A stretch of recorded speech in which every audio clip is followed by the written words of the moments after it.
Welcome to the Slop Farm. Enjoy the video. You're going to create a Google Photos album right now. Open the app or Photos. Google, and sign in. Once done, tap Albums, then Create Album.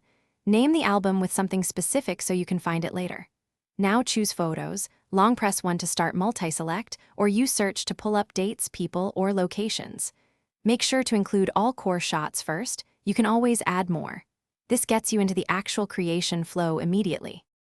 Once you've selected photos, you'll arrange and refine them. Drag images to reorder the sequence so the story reads correctly. Add captions to highlight details and tap location to pin where it happened. If you have many similar shots, use face groups or search filters to batch add matching photos. This saves time. Then decide sharing.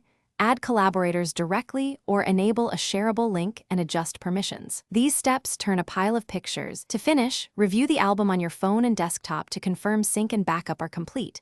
Make sure photos display in the right order and captions saved. You can export or download the whole album, delete duplicates, or restore accidentally removed items from trash within 30 days. If something goes wrong, like missing photos or no sync, check which account is active, verify Google storage quota, confirm app permissions, and try a reconnect on Wi-Fi. That single troubleshooting tip fixes most issues. Thanks for watching. Consider subscribing if we helped you today.